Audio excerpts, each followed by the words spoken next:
सारा देश में पालित होइछि आजादीर पर्व स्वाधीनता दिवस। पल्ली ठारू दिल्ली जाए स्वाधीनता दिवस को धूमधाम रे पालन करा जाउथबा बेले बालेश्वर जिला प्रशासन पक्षरु स्थानीय पुलिस पड़िया रे धूमधाम सहकारे 80तम स्वाधीनता दिवस पालित हो जाइछि। एही जिला स्तरीय कार्यक्रम रे हस्ततंत्र और बयन शिल्प मंत्री प्रदीप बड़ सामंत मुख्य अतिथि भाव जोगदे जातीय पताका उत्तोलन करिसंति। एही समारोह रे मुख्य अतिथि पताका उत्तोलन करने सह सम्मिलित पेरेड्र अभिवादन ग्रहण करथिले। एहा सहित बालेश्वर जिलापाल सूर्यवंशी मयूर विकास, बालेश्वर एसपी प्रत्युष दिवाकर एवं पूर्वांचलर वरिष्ठ पुलिस अधिकारी माने उपस्थित रही कार्यक्रम परिचालना करथिले।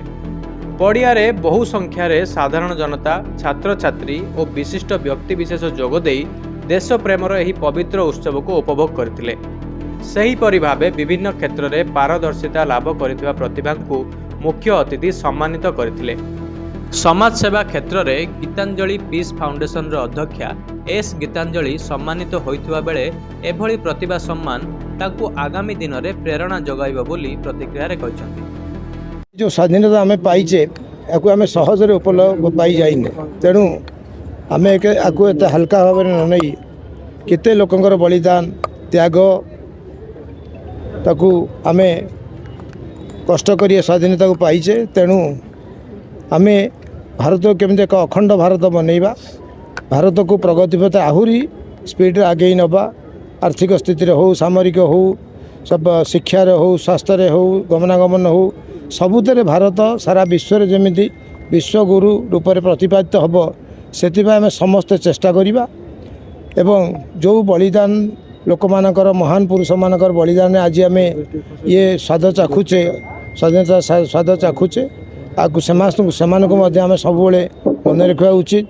से धन्यवाद दबा, चरण तले कोटि कोटि प्रणाम जनइबा जे तांकरी बलिदान रे आम आज ए जगह पहुँचे। तेणु तांकर वंशधर मानक आम सम्मान जनइबा एवं समस्त अनुरोध करुच्ची आम एक होई रहिबा, अखंड भारत बनइबा एवं विश्व विश्वगुरु हवा।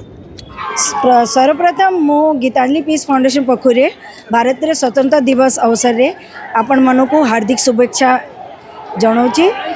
और मो आज ये सम्मान पाई अति खुशी और गर्वित तो महसूस करुँची। यही सम्मान पाई मो समस्त जिला प्रशासन और सम्मानित अतिथि मानू मो हृदय रे कृतज्ञता ज्ञापन करुँची। यही पुरस्कार मोर पाई केवल एक सम्मान नुहे, सम्मानटा मोर आगे बढ़ाइबा पाई और अधिक समर्पण सह आगे बढ़ाइबा पाई एक प्रेरणा।